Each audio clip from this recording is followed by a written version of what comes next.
Muito bem, agora é a hora da análise, a melhor hora do dia com ela, Thaís Herédia. Thaís, boa tarde. Meu querido, boa tarde.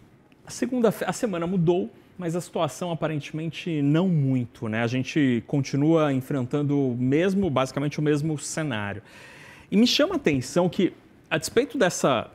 O relógio está tocando, continua girando ali, né? A gente está sexta-feira daqui a pouquinho.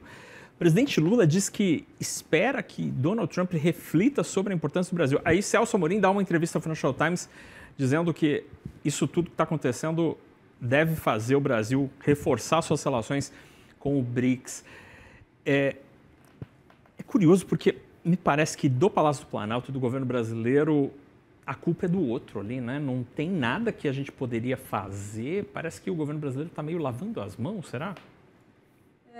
Naca, a gente pode arrumar um jeito diferente, porque os dias vão passando e a gente tem a obrigação de ir adicionando contexto no que a gente está enfrentando hoje.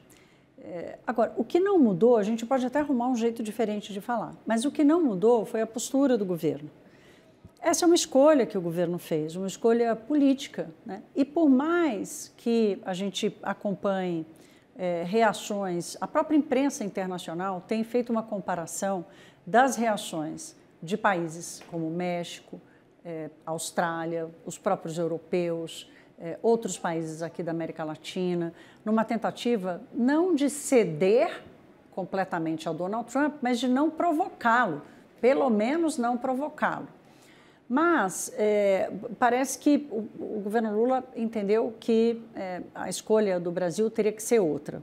Primeiro, pela gravidade daquilo que foi imposto por Donald Trump. Vamos lembrar aqui da reportagem da The Economist dizendo que o Brasil sofreu uma agressão absurda. E sofreu mesmo. Essa é uma realidade. Ok, próxima. Como é que a gente reage a isso, né? O Brasil tem cartas para responder na mesma moeda? Essa é a pergunta que cientistas políticos têm tentado se fazer. E os empresários, com quem a gente conversa todos os dias, estão desesperados para encontrar qualquer que seja a fórmula que o governo escolher para lidar com o problema, não pode ser uma fórmula contra os negócios, contra as empresas. Então, esse é o maior temor. Dentro do governo há uma leitura de que Lula está fazendo uma escolha política, que ele está falando para o público interno, que ele, ao mesmo tempo que ele segue na provocação, ele enaltece o trabalho de Geraldo Alckmin, ele fala, olha, o Alckmin é o nosso grande negociador, ele indiretamente ele dá recado de que o governo está disposto a negociar, como se o que ele fala não chegasse à Casa Branca. E como nós estamos tratando aqui, gente, de uma decisão política com o fígado e não com a razão, com a preferência política, com a ideologia política e não com a racionalidade econômica, a gente vive no século XXI, que uma pessoa fala agora, em qualquer lugar do mundo esse recado chega. Então a grande preocupação é o seguinte, essa escolha do presidente Lula de achar que, como ele já percebeu a oportunidade política, já percebeu o ganho que ele conquista pela impopularidade de Trump e pela forma com que ele se coloca diante de Donald Trump, ele achar que ele está falando apenas para o público interno é uma aposta muito arriscada. Então, agora mesmo, mandei mensagem aqui para um grande executivo e ele acaba de me dizer assim, estou ficando realmente preocupado, não sei como vamos sair disso. Porque o empresário, gente, tem que tomar decisão todos os dias. Ele tem que tomar decisão sobre investimento que ele já fez, como ele vai pagar, sobre investimento que ele precisa fazer para o negócio continuar, para o negócio crescer. Ele precisa tomar decisões se ele vai contratar uma pessoa nova ou se ele vai dar conta de manter aquelas que ele tem. Então, nós estamos falando aqui da vida das pessoas, da vida dos negócios, e de uma corrente de comércio que pode ser pequena do ponto de vista do tamanho da economia brasileira, mas que naqueles setores onde ela é relevante, ela tem um peso importante, mesmo olhando para o Brasil todo. Então, o medo aqui, essa frase que eu acabei de repetir, que chegou agora para mim, 17h20, 17h21, é a frase que eu mais recebo dos empresários, né? Não sei como vamos sair disso. Então, essa aposta política não está gerando nenhuma segurança ao setor produtivo. Pelo contrário, né? Não tem ninguém aqui dizendo, defendendo o Trump. As pessoas estão dizendo o seguinte: qual a solução? E a resposta é: não sei como vamos sair disso. Essa é a resposta que eu mais ouço. Essa estratégia que o governo brasileiro adotou, né, que tem muito de ingredientes políticos numa receita que deveria ser absolutamente econômica. E é verdade que quem colocou o ingrediente político inicialmente não foi o Brasil, foi a carta de Donald Trump, mas o Brasil embarcou na mesma história e passou a usar os mesmos ingredientes neste debate. E fica claro que esta receita não nos dá a porta de saída, não aponta para a porta de saída nessa discussão, mas as suas conversas mostram que existe uma preocupação com a entrada de coisas aqui no Brasil, né? Que a gente pode estar diante de uma porta fechada nos Estados Unidos. Além disso, o mercado brasileiro... Uma porteira aberta para a China. Que preocupação é essa e por que isso está ficando... Bom, por que está ficando latente? Porque sexta-feira é depois de amanhã quase, né? Claro. E aí já começa e o estrago está exato. feito. Olha, aqui acabou de chegar mais uma frase. Os Estados Unidos não abrem espaço para conversa, o Trump se identifica com o ex-presidente Bolsonaro e o presidente Lula não baixa o tom. Ruim nas duas mãos. É esse o clima, né? E aqui eu estou falando de um executivo que é bastante moderado, que conversa com o governo, que tem uma boa relação, uma boa interlocução, inclusive com o Palácio do Planalto.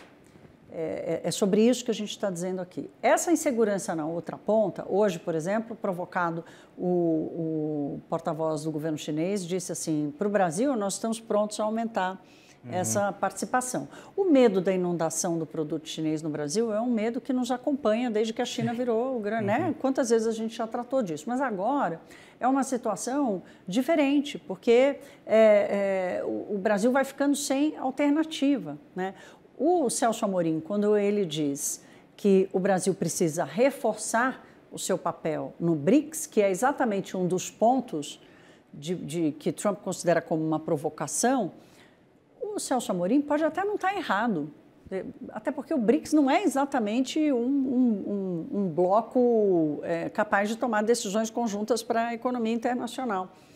Mas isso acaba soando como provocação. E, ao mesmo tempo, a gente sabe que o BRICS é dominado pela economia chinesa, pela liderança da China, o que reforça ainda mais essa preocupação da gente estar abrindo a porteira, né? Os Estados Unidos fecham uma porta e a China recebe aqui no Brasil uma porteira aberta para chegar. Então, hoje eu falei com setores importantes da indústria que estão com este medo. E é um medo que se reflete em setores estratégicos para o Brasil, como automotivo, de peças, máquinas, equipamento, farmacêutico. Porque se não está vendo a saída por um lado, está vendo o risco da outra porta invadir o seu próprio negócio. A leitura que eu acho importante a gente fazer aqui, Naka, agora, no curto prazo, né, não deve acontecer coisas muito relevantes. O dólar hoje subiu, mas não foi nada extemporâneo, né? O dólar se fortaleceu frente a várias moedas, até contra o real nem foi tão forte quanto foi contra outras moedas. Agora há pouco você estava dizendo do euro, que estava perdendo mais de 1%, a gente perdeu menos do que isso. Então, não há uma medida exata aí de uma reação muito forte no Brasil, mas, de novo, a gente vai enfrentar uma situação que é mais uma barreira que o Brasil encontra. Hoje eu estava fazendo um levantamento do tamanho, qual é o tamanho do estoque de investimentos estrangeiros no Brasil. Os Estados Unidos têm o maior estoque. Quase 30% dos investimentos no Brasil são de empresas americanas.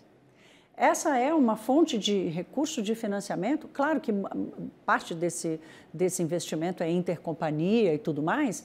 E não estou nem falando de lucro reinvestido, daquele ganho que a empresa americana tem aqui e reinveste. Eu estou falando de dinheiro novo que chega. O maior estoque de investimentos de países no Brasil vem dos Estados Unidos. Então, agora nós estamos falando de tarifa. Qual é a próxima? A tarifa vai segurar o investimento estrangeiro, o investimento americano aqui? E, em contrapartida, vai aumentar o chinês? Porque o que traz mais ganho para a economia brasileira? É o investimento americano ou é o investimento chinês? O que traz mais ganho para a economia brasileira? Essa resposta não é óbvia, mas até pela natureza e pelo perfil do investimento dos americanos aqui no Brasil, que carrega tecnologia, está muito ligado a serviços mais tecnológicos, mas também da indústria manufatureira, o valor agregado maior está no investimento americano e não no investimento chinês, que está chegando aqui com mais força, mas que tem valor agregado menor. A indústria automotiva chinesa, por exemplo, que está vindo com tudo para o Brasil, os carros já chegam aqui montados. Né? Então, qual que é o ganho no médio e no longo prazo para a economia brasileira e cortando laços com os Estados Unidos? Então, de novo, aqui a gente volta para o começo da nossa conversa do risco da escolha política do governo. Né? Não é só sobre a tarifa de 50%. É sobre uma conjuntura de uma relação muito grande que o Brasil tem com os Estados Unidos. E eu tenho dúvida se esse governo, que foi legitimamente eleito, tem mandato para isso. Porque a gente está falando de uma relação... O Brasil, historicamente, desde como se conhece por povo, ele optou por ser um país de multirrelações. Ele não está alinhado automaticamente a um bloco, a uma... Nunca esteve. Nunca esteve. E fez isso de uma maneira absolutamente brilhante. A nossa diplomacia, historicamente, ela é reconhecida por isso. O Brasil não discutiu profundamente um alinhamento, como, por exemplo, poderia ser este. Então, quem está hoje sentado no Palácio Planalto... talvez não tenha esse mandato da sociedade brasileira para essa troca histórica de relação histórica com os europeus, por razões históricas, né, de colonização, de trazer o sangue europeu que está aqui na América do Sul e no Brasil, e a relação comercial com os Estados Unidos que tem 200 anos. Então, não se rasga isso de uma hora para outra, né, Thaís? Assim, você traz um ponto aqui que é importante, não só não se rasga isso de uma hora para outra, mas veja, se os Estados Unidos, com esse tamanho de estoque de investimentos que fazem aqui,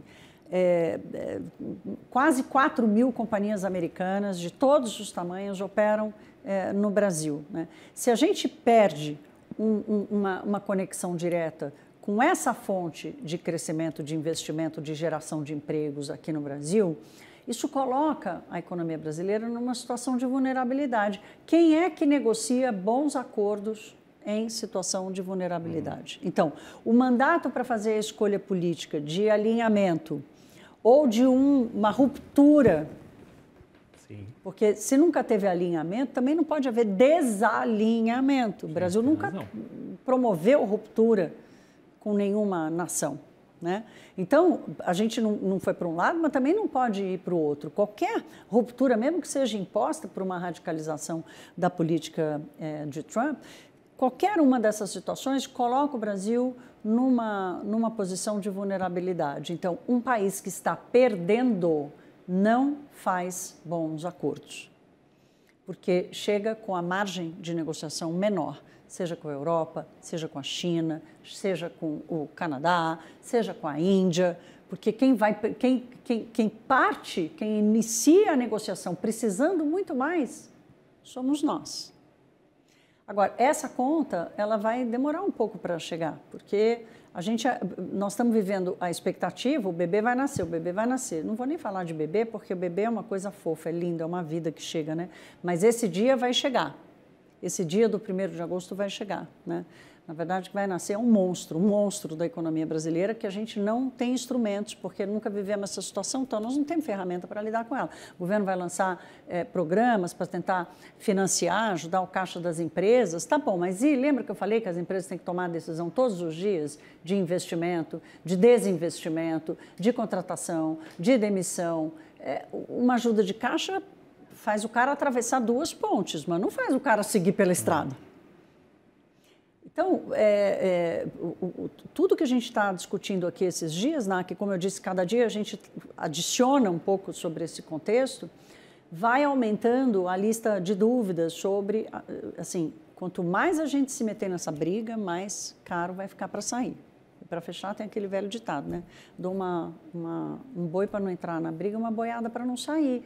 O Brasil está dando a boiada para não sair? Será que essa é a melhor estratégia? Thaís Herédia, obrigado pela conversa. Obrigada, Naca. Vamos seguindo aqui, tentando ler um pouquinho de cada dia. Você sabe que no fim de semana eu fui almoçar com pessoas de Brasília e tal, que estão tendo uma leitura muito interessante, né?